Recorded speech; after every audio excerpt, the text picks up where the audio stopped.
We are on scene tonight with intense body cam and dash cam video from the New Mexico State Police showing the dangers that officers face every day. It started with a gas station employee talking to Lieutenant Jeremy Vaughn, saying she suspected a woman had been doing drugs in the restroom, then got into a Cadillac in the parking lot.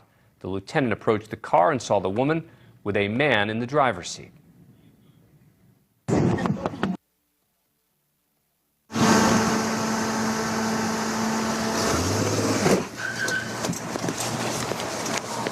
I turn one thing, Tommy's attempting to flee, ran my car.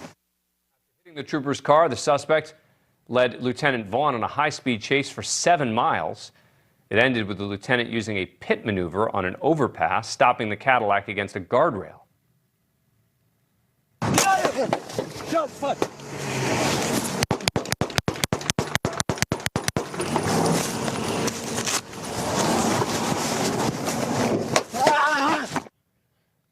The lieutenant was shot once, the bullet hitting his neck and shoulder. He returned fire, took cover, and stayed calm, then returned to his car when he realized the suspects had left the scene. CENTCOM on hit, bleeding. Subjects are fleeing west, female and a male. Send me a 55. As a police officer arrived to help the trooper, a good Samaritan was already there and had grabbed the lieutenant's first aid kit. EMTs arrived and got Lieutenant Vaughn to the hospital as other officers continued to search for the shooter. The suspected gunman, 24-year-old Caleb Elledge, was found a day later and taken into custody. His girlfriend, 22-year-old Alania Martinez, was also arrested for being an accessory.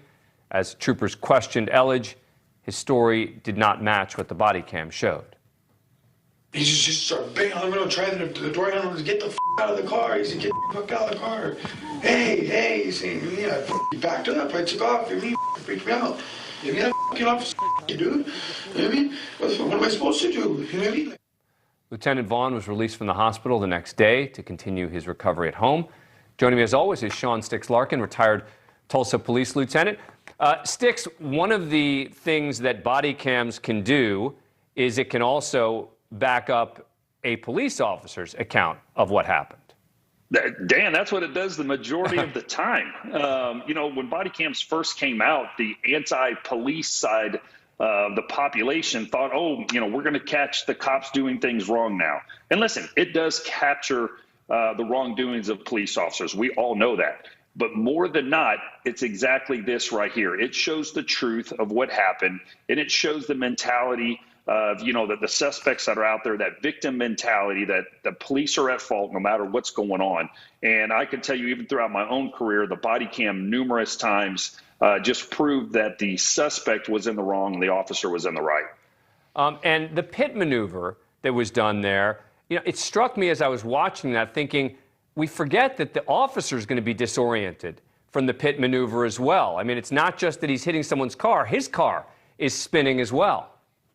Yeah, exactly. And the good thing is the trooper, he knows he's going to do it. He's preparing for this. He has trained this. And listen, the troopers have it tough out there. These guys are oftentimes out there by themselves. I've watched the entire body cam on this. And before he even approached the vehicle, before the pursuit started, he had got on the radio and asked for another officer, and they said there wasn't one available. And then he said, "Go ahead and start me one from the nearest county, from another agency." That was before he'd ever even dealt with any of this stuff. Then the pursuit starts, and he's obviously still out there by himself, and then it ends in the gun battle. So he suspected that this was going to be a potentially bigger deal than just someone who was doing drugs in a bathroom. Yeah, correctly. Yeah, obviously it turned out to be a huge deal. This suspect was actually on the run. He had violated probation numerous times. His probation officer had asked for him to be put in custody, and the courts had refused to do so 3 separate times. And here's the crazy thing, Dan. This guy was actually out on probation after serving 1 year in jail for leading police on a pursuit in a stolen car where he shot at the police. He was given 1 year and 5 years probation. Oh, these stories again and again. It's tough to hear it. But the good news is that the body cam was there to show exactly what happened, how it happened, when it happened, and the other piece of good news, of course, is that Officer Vaughn is okay. Sean Larkin. Absolutely, Dan. As always, thank you. Appreciate it. Good seeing you. Before we thank you for watching. Click the red subscribe button below so you can get more of NewsNation's fact-driven, unbiased coverage.